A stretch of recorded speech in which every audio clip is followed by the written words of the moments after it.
ಅಯೋಧ್ಯೆಯಲ್ಲಿ ಈಗ ಯಾವ ರೀತಿಯ ಸಂಭ್ರಮ ಮನೆ ಮಾಡಿದೆ ಅನ್ನೋದನ್ನ ಗಮನಿಸ್ತಾ ಇದ್ವಿ. ಇನ್ನೆರಡು ದಿನದಲ್ಲಿ ಮೂರ್ತಿಗೆ ಪ್ರಾಣ ಪ್ರತಿಷ್ಠಾಪನೆಯ ಕಾರ್ಯಕ್ರಮ ಇರೋದ್ರಿಂದ ಸಹಜವಾಗಿ ಎಲ್ಲಾ ರೀತಿಯ ಸಿದ್ಧತೆಗಳಾಗ್ತಾ ಇದೆ. ಬ್ಯಾಂಡ್ ಸೆಟ್ ನಿಂದ ಕೂಡ ಪ್ರಾಕ್ಟೀಸ್ ಅನ್ನ ಮಾಡಲಾಯಿತು. ಇವತ್ತು ಲತಾ ಮಂಗೇಶ್ಕರ್ ಚೌಕ್ ಬಳಿ ಈ ಕುರಿತು ಒಂದು ಪ್ರತ್ಯಕ್ಷ ವರದಿ ಇದೆ, ಬನ್ನಿ ನೋಡ್ಕೊಂಡು ಬರೋಣ.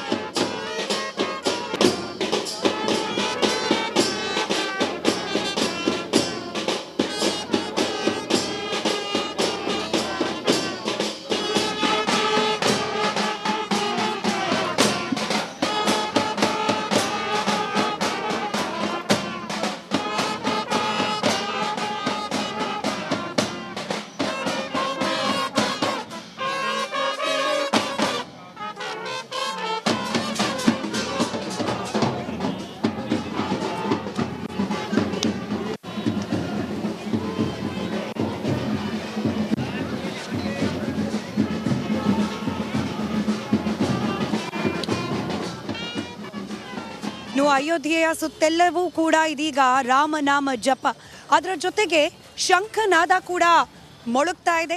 ರಾಮನೂರಿನ ಸುತ್ತ ಒಂದು ರೌಂಡ್ ಹಾಕಿದ್ರೆ ಶಂಖನಾದ ಎಲ್ಲೆಲ್ಲೂ ಕೂಡ ಕೇಳಲಿಕ್ಕೆ ಸಿಗ್ತಾ ಇದೆ. ಯಾವ ರೀತಿಯಾಗಿದೆ ರಾಮನಾಮ ಜಪ ಹಾಗೆ ಶಂಖನಾದದ ಅಮೋಘ ದೃಶ್ಯಗಳು ಅಯೋಧ್ಯೆಯಲ್ಲಿ. ಈ ವರದಿ ನಿಮ್ಮ ಮುಂದೆ.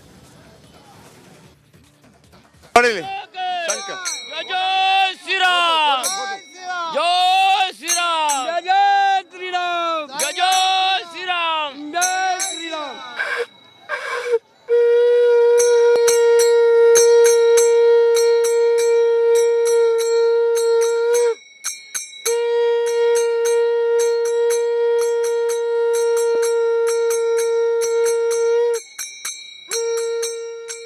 ಎಲ್ಲಾ ಕಡೆ ರಾಮಮಯ, ಎಲ್ಲಾ ಕಡೆ ರಾಮಮಯ.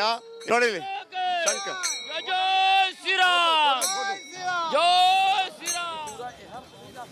ರಾಮನೂರಿನಲ್ಲಿ ಸಂಭ್ರಮ ಒಂದ್ ಕಡೆ, ಮತ್ತೊಂದು ಕಡೆ ಬರುವಂತಹ ಭಕ್ತಾದಿಗಳು ತಮ್ಮ ಭಕ್ತಿಯನ್ನ ಬೇರೆ ಬೇರೆ ರೀತಿಯಲ್ಲಿ ವ್ಯಕ್ತಪಡಿಸ್ತಾ ಇರೋದನ್ನ ಗಮನಿಸ್ತಾ ಇದೀವಿ ರಾಮನ ಮೇಲೆ. ಅದೇ ರೀತಿಯಲ್ಲಿ ಒಬ್ರು ಮಹಿಳೆ ರಾಜಸ್ಥಾನಿ ಉಡುಗೆ ತೊಟ್ಟು ಸಂಭ್ರಮಿಸಿ ಕುಣಿದು ಕುಪ್ಪಳಿಸಿದ್ದಾರೆ, ಅಂದ್ರೆ ನೃತ್ಯ ಮಾಡಿದ್ದಾರೆ. ಹೇಗಿತ್ತು ಅವರ ಡ್ಯಾನ್ಸ್, ಬನ್ನಿ ನೋಡ್ಕೊಂಡು ಬರೋಣ. ಇಲ್ಲಿ ನೋಡಿ ಇವರ ಡ್ಯಾನ್ಸು. झूम रहे हैं लोग, राजस्थान की ड्रेस पहन के. माड़ी माड़ी. जब से तेरा गुलाम हो गया तब से मेरा भी नाम हो गया, जब से तेरा गुलाम हो गया. ನೋಡಿ ಇದೆಲ್ಲ ಸಂಭ್ರಮ. ಈ ತರ ಅಯೋಧ್ಯೆಯಲ್ಲಿ ಸಂಭ್ರಮವೋ ಸಂಭ್ರಮ. Thank you. Camera person Raju ಜೊತೆ ಜಯಪ್ರಕಾಶ್ ಶೆಟ್ಟಿ, ಅಯೋಧ್ಯೆಯಿಂದ. Thank you. ಇಲ್ಲಿ ನೋಡಿ ಇವರ ಡ್ಯಾನ್ಸು. झूम रहे हैं लोग, राजस्थान की ड्रेस पहन के. माड़ी माड़ी. जब से तेरा गुलाम हो गया तब से मेरा भी नाम हो गया, जब से तेरा गुलाम हो गया. ನೋಡಿ ಇದೆಲ್ಲ ಸಂಭ್ರಮ. ಈ ತರ ಅಯೋಧ್ಯೆಯಲ್ಲಿ ಸಂಭ್ರಮವೋ ಸಂಭ್ರಮ. ರಾಮನೂರಿಗೆ ದೇಶದ ಮೂಲೆ ಮೂಲೆಯಿಂದ ಭಕ್ತರು ಬರ್ತಿದ್ದಾರೆ. ಅದರಲ್ಲೂ ವಿಭಿನ್ನ ಉಡುಗೆ ತೊಡುಗೆಗಳನ್ನ ಕೊಟ್ಟು ಸಾಧು ಸಂತರು ಕೂಡ ಆಗಮಿಸ್ತಿದ್ದಾರೆ. ಅಂತವರೇ ಒಬ್ರು ನನ್ನ ಜೊತೆಯಲ್ಲಿದ್ದಾರೆ. ಕಹಸೆ నేను హైదరాబాద్ నుంచి. హైదరాబాద్. నాకు కూడా కొంచెం కొంచెం తెలుగు వస్తుంది. ಕನ್ನಡ ಬರ್ತಾ. ಆಯ್ತು. ರಾಮನ ದರ್ಶನ ಆಯ್ತಾ? ದರ್ಶನ 24. ತುಂಬಾ ದಿನಗಳ ನಂತರ, ವರ್ಷಗಳ ನಂತರ ರಾಮ ಮಂದಿರ ನಿರ್ಮಾಣ ಆಗಿದೆ, ಉದ್ಘಾಟನೆ ಆಗ್ತಾ ಇದೆ. ಹೇಗೆ ಅನ್ನಿಸ್ತಾ ಇದೆ ನಿಮಗೆ? చాలా సంతోషం. और ఇంకా అందరికీ నమస్కార్. ఇక్కడ వచ్చి నాకు చాలా సంతోషపడింది. और ఇంకా జనాలు చూడండి అందరూ ఆనందపడుతున్నారు ఇక్కడ. और ఈ 5 సంవత్సరం అయింది ఇది మొత్తం తయారయ్యానికి. ఇప్పుడే చూడండి, ఇప్పుడే కూడా నిర్మాణం అవుతుంది. ఇంకా సంవత్సరం కూడా పడుతుంది. బట్ అన్నీ అవుతుంది, టైం పడుతుంది. బట్ అన్నీ మంచిగా అవుతుంది ఇక్కడ అందరికీ ఆనందం. నేను ఒక చిన్నగా స్తుతి దేవుడి కోసం చెప్తాను.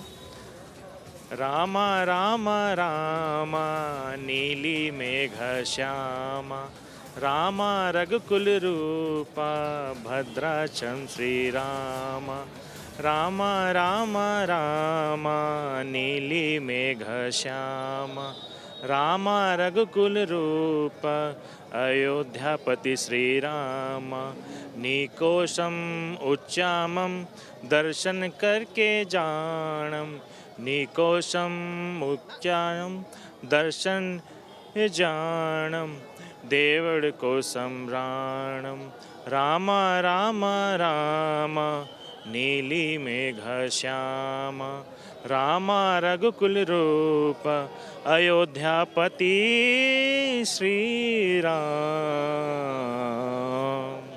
ಧನ್ಯವಾದ ಧನ್ಯವಾದ. ಹೀಗೆ ದೂರ ದೂರದ ಊರುಗಳಿಂದ ಕೂಡ ಹಾಗೆ ಕನ್ನಡಿಗರು ಕೂಡ ವಿಶೇಷವಾಗಿ ಅಯೋಧ್ಯೆಗೆ ಬರ್ತಾ ಇದ್ದಾರೆ. ಹೀಗೆ ನಮ್ಮ ಜಯಪ್ರಕಾಶ್ ಶೆಟ್ಟರಿಗೆ ಮೇಲ್ಕೋಟೆಯಿಂದ ಬಂದ ಕನ್ನಡಿಗರ ಪರಿಚಯ ಆಯಿತು, ಮಾತನಾಡಿದ್ರು. ಏನು ಮಾತನಾಡಿದ್ರು ಗಮನಿಸಿ. ಇವರು ಒಬ್ರು ಕರ್ನಾಟಕದವರು ಪುಟ್ಟಣ್ ಶೆಟ್ಟಿ ಮೇಲ್ಕೋಟೆಯಿಂದ ಬಂದಿರೋದು. ಮೇಲ್ಕೋಟೆಯಿಂದ ಬಂದಿದ್ದೀರಿ. ಹೌದು. ಏನ್ ಹೆಸರು? ಪುಟ್ಟಣ್ ಶೆಟ್ಟಿ ಅಂತ. ಏನಿದು? ಇದು ದಿವ್ಯ ದೇಶಂ. ಹಾ. 108 ದಿವ್ಯ ದೇಶಂ ಅಂತ. ನಮ್ಮ ಇಂಡಿಯಾದಲ್ಲಿ 108 ತಿರುಪತಿ ಇದೆ. ಎಲ್ಲರೂ ಹೋಗೋದು ಒಂದು ಆಂಧ್ರದಲ್ಲಿರುವಂಥ ತಿರುಪತಿ. ಅದರಲ್ಲಿ 108 ತಿರುಪತಿ ನಮ್ಮ ಇಂಡಿಯಾದಲ್ಲಿ ಇರೋದನ್ನ ಪ್ರಚಾರ ಮಾಡ್ತಾ ಇದ್ದೀವಿ. ಇದು ಮಂಗಳಾಶಾಸನ ದಿವ್ಯ ದೇಶಂ ಅಂತ. ಇದು ದೇವಾದೇವತೆಗಳು ಋಷಿಮುನಿಗಳು ತಪಸ್ ಮಾಡಿ ಮಹಾವಿಷ್ಣುನ ಪ್ರತ್ಯಕ್ಷವಾಗಿ ನೋಡಿರುವಂಥ ದೇವರಿದು. ಇದು ಕೇರಳದಲ್ಲಿ 11, ತಮಿಳುನಾಡಲ್ಲಿ 84, ಆಂಧ್ರದಲ್ಲಿ 2, ಉತ್ತರ ಪ್ರದೇಶ 4, ಉತ್ತರಾಖಂಡ 3, ಗುಜರಾತಲ್ಲಿ 1, ನೇಪಾಳಲ್ಲಿ 1. ನಾವು ಹೇಳಿದ್ದು 106 ಲೆಕ್ಕ. 107, 8 ನಾವು ನೋಡೋಕ್ಕಾಗಲ್ಲ. 107, 8 ದೇವರೇ ತೋರಿಸ್ಬೇಕು. ಅದು ಕೊನೆಯಲ್ಲಿ ವೈಕುಂಠ. ಈ ರೀತಿ ಹಿನ್ನೆಲೆಯಿದೆ. ಹೆಸರು ಇದ್ರಲ್ಲಿ ಬರ್ದಿದೆ, ಎಲ್ಲಾವುದು ನೆನಪಿರೋಕ್ಕಾಗಲ್ಲ. ಎಕ್ಸಾಕ್ಟ್ಲಿ. ದೊಡ್ಡ ಮಟ್ಟದ ಸಂಭ್ರಮ ನಾವು ರಾಮನೂರಿನಲ್ಲಿ ಮನೆ ಮಾಡೋದ್ರ ಅದೇ ರೀತಿ ಭಜನೆಗಳು ಹಾಡುಗಳು ಕೇಳೋದಕ್ಕೆ ನಮ್ಗೆ ಸಿಗ್ತಾ ಇದೆ. ಆ ಮೂಲಕ ರಾಮನ ಜಪ ತಪ ಆಗ್ತಾ ಇದೆ.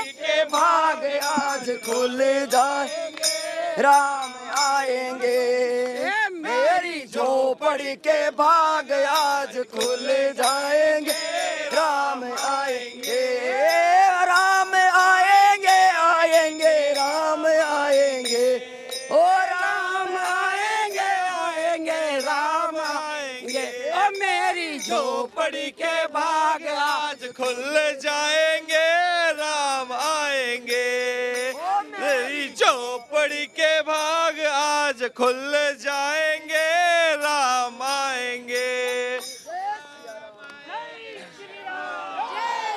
Dance dance. श्री राम जय जय श्री श्री राम. राम जय श्री राम जय जय श्री राम. Exactly, ಇದು ರಾಮನೂರಿನ ಸಂಭ್ರಮ. ಇಲ್ಲಿ ರಾಮನಾಮ ಜಪಗಳು ಜೊತೆಗೆ ಭಜನೆ ಹಾಡುಗಳ ಮೂಲಕ ರಾಮನ ಸ್ಮರಣೆ ಆಗ್ತಾ ಇದೆ.